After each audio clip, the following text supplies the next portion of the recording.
Well, happy hump day. It is 2 o'clock and it's time for the 10 Weather Impact Show. I'm meteorologist Justin Gehrts. And I'm meteorologist Aaron White. And getting a little bit interesting this afternoon. We've had some pretty quiet weather. It's been windy today. Yeah. We got that cold front kicking in, and that's actually kicking off some thunderstorms not too far away. Yeah, just in the far eastern fringes of the 10 TV viewing area, seeing a few of those popping up. So those are rolling off toward the east, but before they do so, could produce some gusty winds, maybe some pea-sized hail or something before they move on out of here. Yeah, and then we get cooler weather for at least a couple more days, but really going to flip the switch here from what we've had the last 2 weeks to what's coming our way. Yes, for sure, as we have summer-feeling weather on the way.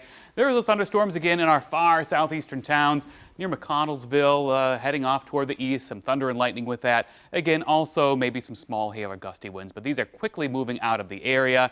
For a lot of us, it is breezy, and we just see some clouds moving across the area. There are some times that there's a bit more thicker clouds coming on through, so do bear that in mind. We'll call it partly cloudy for the most part, but there'll be times that it is quite a bit grayer, at least from time to time. Hour-by-hour forecast shows some of those clouds around yet this afternoon, of course. Into the evening and overnight, I think there'll be another bank of clouds that slides in from the north as that reinforcing cool air works in here. However, that should be fairly fleeting. We'll see some sunshine tomorrow morning before more of those fair weather clouds bubble up in the afternoon, just like what we've seen today. It's very common when you have the morning sunshine and there's cool air that's moved in. You start to see that cool air turn into some of those cotton ball clouds that pop up. If you're looking ahead toward Friday, we'll show you that.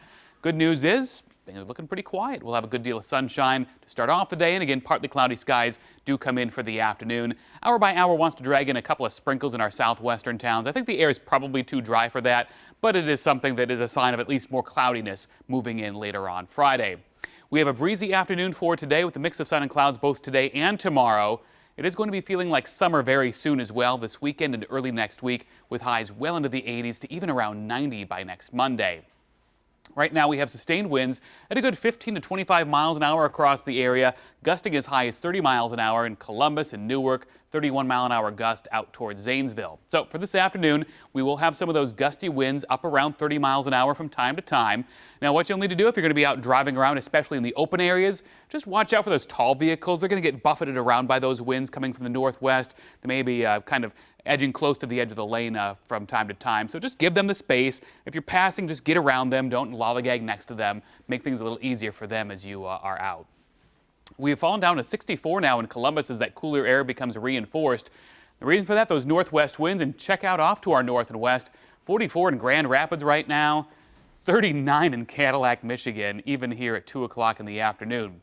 Now, we have had a lack of warmth around here lately. We'll go the first 15 days of May without any 80-degree highs in Columbus. Last time we did that was back in 2020. But then, as we talked about, 16th we flip a switch and things are going to be warming up in a big way. Temperatures are warm off to our west later on this week, and these dots indicate near or new record high temperature potential. Plenty of those as we head into Sunday, but check out here locally on Monday. Yeah, a lot of those dots in the Ohio Valley into the Appalachians. I'm expecting about 90 for a high on Monday. Our record is 93, so we'll be within a few degrees the way things are looking right now. In addition, we have the mugginess taking over as well. Not quite yet, though. Air is dry the next few days around here with dew points in the 40s, but then as we get toward the weekend and early next week, dew points climb into the 60s. That is noticeably humid for us, especially early in the season. So we haven't had any mugginess much around here lately, and this is going to be a real taste of it. It'll also help fuel some shower and storm chances here coming up. Today, 69 is your high. Tomorrow, we start off at 44, 63 in the afternoon with a partly cloudy sky, up to 72 on Friday. All right, for the weekend, there's the warmer weather, 84 on Saturday, some occasional showers and a few thunderstorms out there. It's not a well-organized system, so I think it's going to be kind of that hit or miss kind of pockets off and on throughout the day as it appears right now. Hopefully we'll have a better sense of timing as we get closer, but right now, off and on throughout the day, there is that potential for some rain. Sunday, lower chance, partly sunny skies, 87 is the high. Or Monday, mostly sunny. Could be one or two that pop up in the afternoon with the heating of the day with highs around 90. Still around 88 on Tuesday with a few scattered showers and thunderstorms. Some questions on how much we'll have rain on Tuesday versus Wednesday of next week, but that's still a week out. So not going to worry about that a whole lot, but certainly the warmer air is in full force this weekend and early next week. Whew. Yeah, I mean, talk about 90 degrees. It'd be our first 90 of the year. We've already been somewhat close. We've had 86, I think, is our highest so far. I think it was 84. I just looked this up. I thought it was like higher than what it is. I think it was 84. I could have sworn it was more like 86, 87 as well. We'll double check that. Check out 10tv.com later on this afternoon. I'm actually writing a deeper article about this upcoming warm-up. Yeah, but still very warm. We've had a lot of 80s up until, the last 2 weeks, and now we're going to see it come back here as we head towards the weekend. And also those storm chances that we have here for Saturday into next week, but we're also tracking those storms right now. So with that, it's always a good reminder to think about when there's, some thunder. Always go inside. When the thunder roars, go indoors. Yeah, absolutely. And one Texas 19-year-old, Hunter Witch, calls himself the luckiest unlucky man alive, grateful to be alive and well after the shock from a lightning strike on Saturday. Trey Sanchez reports from Jasper, Texas. 19-year-old Hunter White returned to Jasper County after a 10-hour stay at Memorial Hermann Hospital in Houston. Lightning struck him while fishing along the Angelina River, leaving him with several wounds and burns on his body. I'm glad I didn't go in the water. Like I said, I couldn't feel my legs when I come back to. I couldn't move my right foot. I could barely move my right leg. The strike went in kind of through my stomach around here and went all the way down through my leg and come back up through the top of my foot. Hunter White says he was fishing with his mother the day before Mother's Day, leaning against this tree when lightning struck and blew him feet away. Most of what I felt was wood and stuff all over me from this tree that exploded, which is what's all over my face. It's, I've got little thorns and stuff still all in my skin, and they went deep. White says several sharp pieces of wood narrowly missed him, leaving him feeling considerably lucky after the lightning strike. I got lucky, none of them hit me. It went through me. But I got real lucky. I just got lucky. That's all there is. I'm probably the unluckiest lucky man alive. White says he remembers blacking out just before the lightning strike made contact, landing him next to a nearby tree. He woke up to see his mom and others standing around him. She says it's a miracle her son is still alive. I got to hug him and hold him because he was home already. So that was the best Mother's Day ever. Hunter says the lightning destroyed his fishing rod and left him with a once-in-a-lifetime experience burned into his memory. But he returned to the same spot just 24 hours later to go fishing again.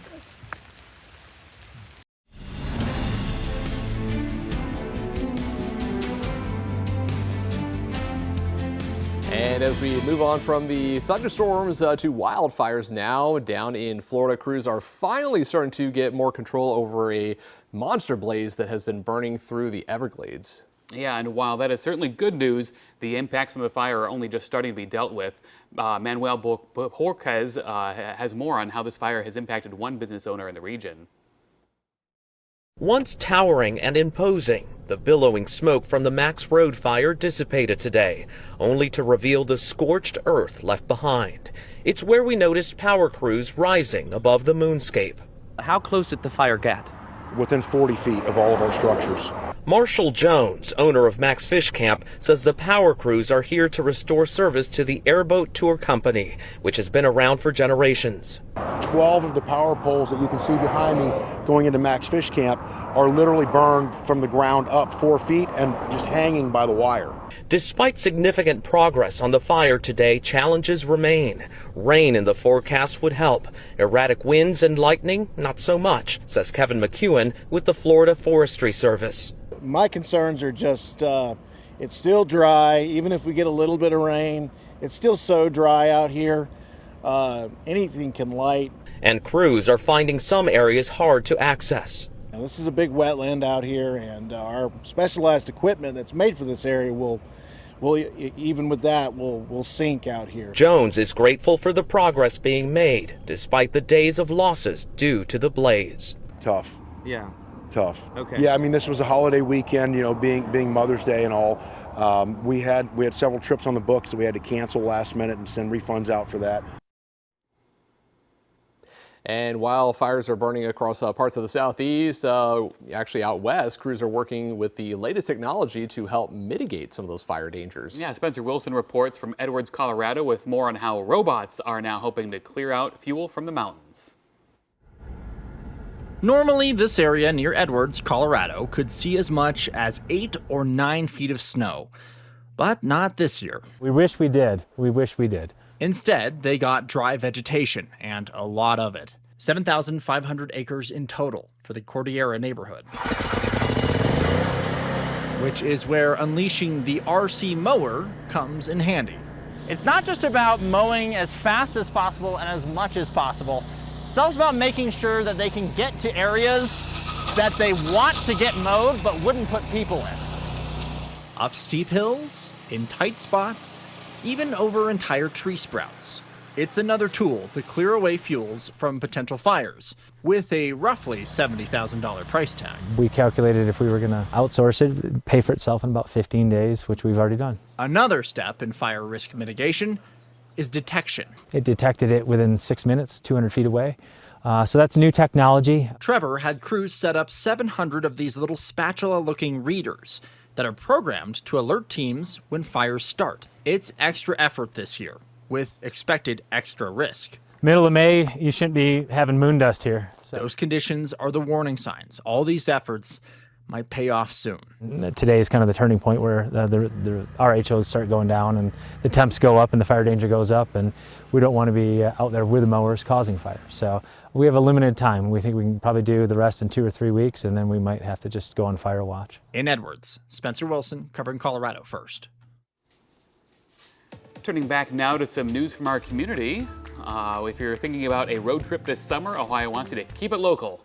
Yeah, more than 100 destinations were showcased Tuesday at the State House as tourism leaders encourage Ohioans to explore their own backyard. And destinations from across the state were actually showcased, including getaways, events, and attractions. Yeah, officials say tourism continues to be a major economic driver, bringing in billions of dollars to Ohio annually. And with gas prices still high, some travelers say they're looking for trips just like these to keep them closer to home this summer.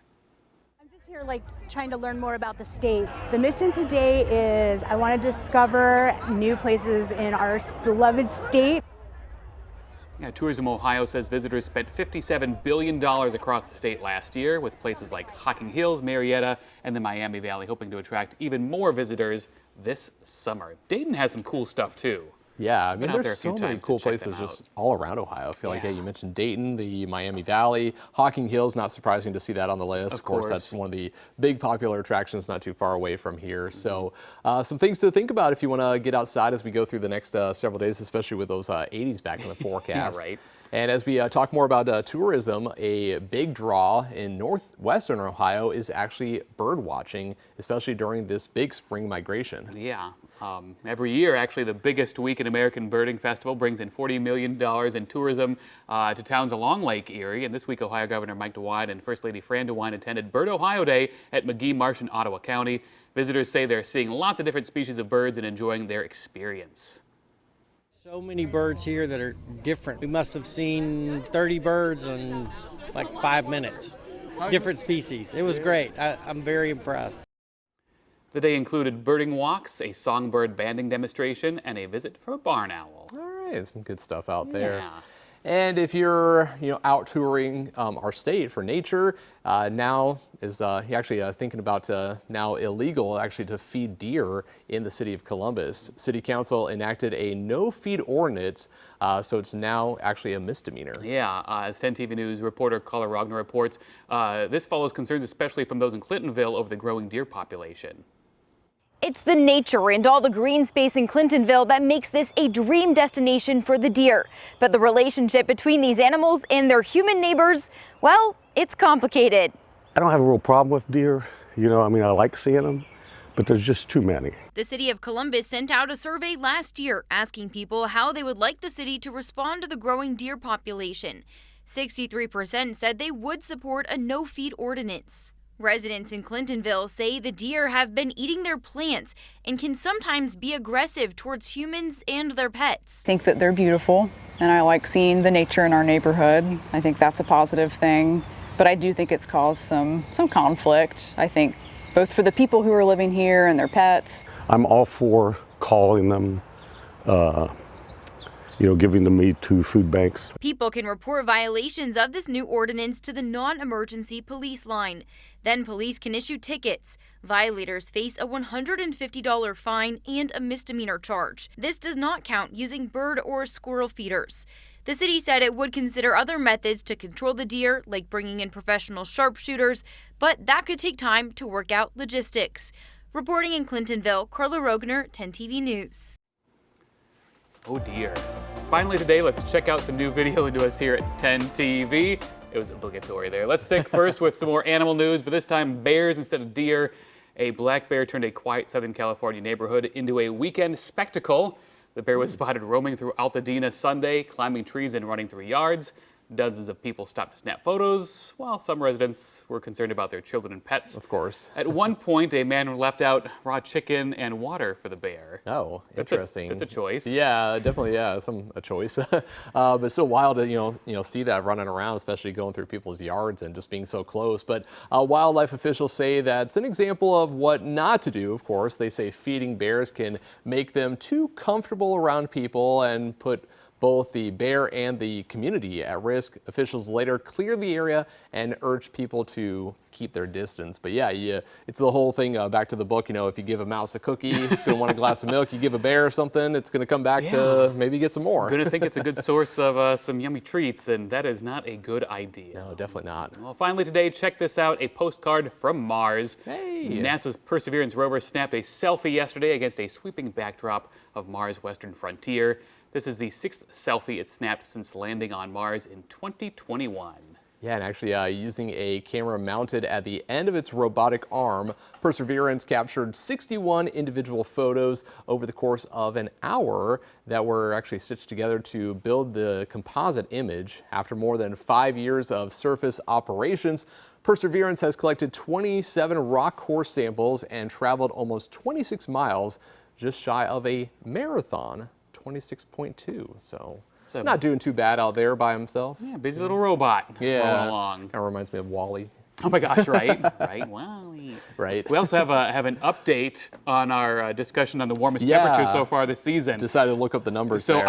I had the warmest in April, but yeah, 86 in March. We had that one day. We actually ended up getting some severe thunderstorms after, really got up to 86 degrees. That was a record high for the day. And then we got some thunderstorms that later that afternoon and evening. So it's been warm. I think we're up to, I have to do a double check on the count, but I think around 11 days at or above 80 so far. We had 10 in April alone, and that was a tie for the most on record in April. So really something, and we'll be finally adding on to that total again here pretty soon after the record-breaking warmth of April. We've been certainly cool around here as of late, but really turning that corner here in a matter of days. So we've been watching it for a while, been talking about it.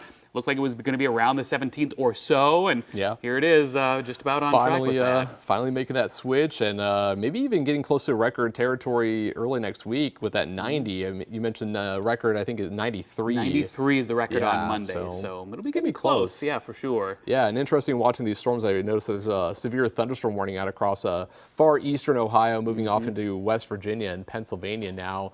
So thankfully these storms are moving away from us, but I know we have a couple more chances for storms in the 7-day forecast. So we'll be watching that too. Of course, and looks like out toward the upper Midwest and Plains also going to be seeing that severe weather opportunity ramp up once again too. So I'm sure we'll be talking about those stories in the coming days here on the 10 Weather Impact Show too. Yeah, and as we talk about the chances for showers and storms, and of course the heat coming in next week, coming up later on this afternoon, Chief Meteorologist Chris Tomer will be in with the latest forecast. So until then, you can catch more news and weather online at 10tv.com.